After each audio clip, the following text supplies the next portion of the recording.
Selamat datang kembali di pembahasan kita. Hari ini kita mau lihat satu artikel teologi nih, relevan banget sama kondisi kita pasca pandemi COVID-19. Mungkin Anda bertanya-tanya ya, gimana sih cara pandang misi Kristen itu berubah setelah semua ini? Sumber kita kali ini dari Jurnal Teologi Kontekstual Indonesia, tulisan Pak Jamin Tanhidi. Kita kan tahu ya, pandemi ini mengubah, segalanya. Bikin gereja jadi masuk banget ke dunia digital. Ibadah, penginjilan, semua online. Nah, artikel ini tuh coba kasih semacam kerangka teologis gitu, buat era new normal ini. Kayaknya ada pergeseran mendasar soal misi itu sendiri. Mari kita bedah bareng. Betul sekali. Fokusnya itu bukan cuma soal, oke, kita pindah online gitu ya. Bukan cuma adaptasi teknis. Tapi lebih dalam lagi, mikirin ulang, apa sih sebetulnya inti misi dan komunikasi Kristen itu? Apalagi dunianya berubah drastis gini. Pandemi ini memang bawa tantangan ya. Tapi ada peluang juga di situ. Peluang buat lihat lagi strategi kita selama ini. Iya benar. Artikelnya mulai dengan ngingetin kita soal dampak COVID-19 yang, masif banget kan. Krisis kesehatan jelas, ekonomi juga kena. Terus perubahan budaya, masker, jaga jarak, WFH, ibadah live streaming, komunikasi semua lewat WA, Zoom, medsos. Nah, ini latar belakangnya kenapa misi perlu dipikir ulang. Iya, dan perubahan itu tuh bukan cuma di permukaan loh. Ini menyentuh cara kita hidup bareng, cara kita beragama. Jadi gereja nggak bisa lagi jalan kayak biasa aja. Ada semacam urgensi gitu ya, buat merespon dengan cara yang relevan. Biar nggak ketinggalan zaman lah istilahnya. Nah, disinilah intinya yang menurut saya, menarik banget. Penulisnya bilang, semua strategi misi itu harus dasarnya kuat, akarnya di teologi misi yang benar. Poin kuncinya itu di pemahaman bahwa misi itu sejatinya adalah misi Allah, atau istilahnya missio Dei. Ini kayaknya mengubah cara pandang banget ya. Oh, sangat. Konsep missio Dei ini jadi fondasi utamanya. Gini loh, artinya misi itu bukan program gereja, bukan proyek kita, tapi inisiatif dari Allah Tritunggal sendiri. Untuk apa? Ya untuk menebus, memulihkan seluruh ciptaannya dari kerusakan dosa. Jadi gereja itu posisinya sebagai partisipan aja dalam misi agung milik Allah ini. Kita diajak ikut serta.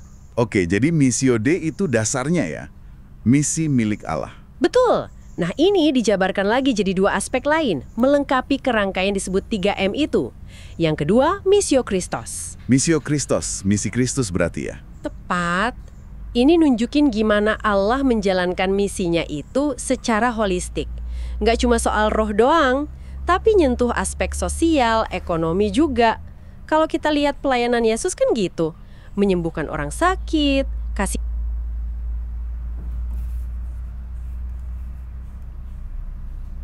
makan orang lapar, itu wujud solidaritas Allah.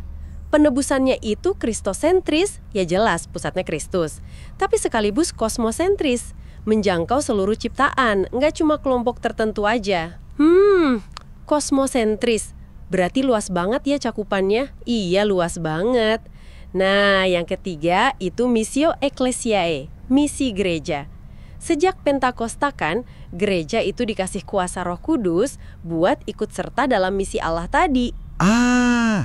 Jadi gereja diutus buat melanjutkan karya Kristus itu ya? Betul. Jadi ketiga M ini, Dei, Christos, Ecclesiae, itu negasin lagi. Misi itu punya Allah, gereja cuma ikut serta di dalamnya. Oke. Paham kerangka teologisnya. Nah, terus gimana ini diterjemahin jadi langkah nyata buat gereja sekarang, pasca pandemi?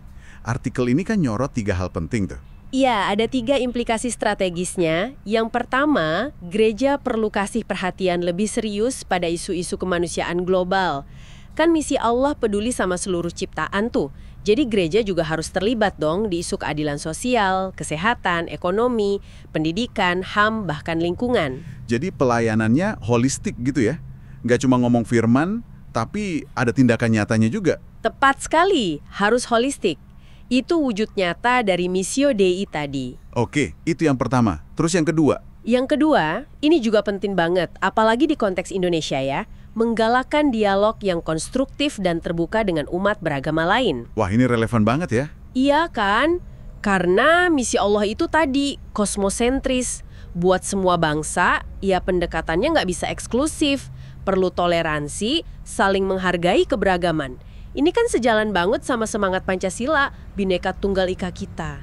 Betul, betul. Di artikel disebut metode partikularis transformatif ya. Itu gimana maksudnya? Iya, itu maksudnya gini. Kita tetap teguh sama iman kita sendiri, partikularis.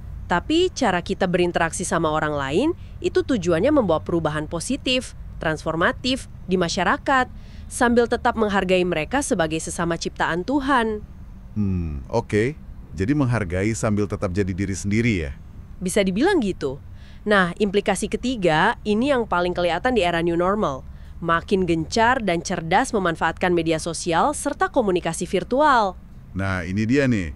Medsos dan dunia maya ya? Iya. Platform kayak Facebook, WhatsApp, YouTube, website, webinar, itu semua jadi alat yang krusial banget sekarang. Gereja perlu hadir di sana. Istilahnya perlu menggarami dan menerangi dunia maya. Pakai teknologi ini untuk misi Allah di tengah masyarakat cyber saat ini. Jadi kalau disimpulin nih, intinya ini kayak panggilan buat gereja ya, buat menyesuaikan strategi misinya setelah pandemi, tapi bukan asal ikut-ikutan tren digital aja, tapi benar-benar berakar pada teologi yang kuat. Misi itu punya Allah, cakupannya luas, holistik, terbuka buat semua, inklusif, dan sekarang harus lihai juga main di ranah digital. Tepat sekali, udah pas itu rangkumannya. Mungkin sebagai penutup ya, ada satu hal buat kita rendomkan bareng nih, buat Anda juga yang mendengarkan. Di tengah derasnya arus komunikasi virtual, kita pakai teknologi buat misi, gimana caranya kita bisa jaga kedalaman relasi antar manusia?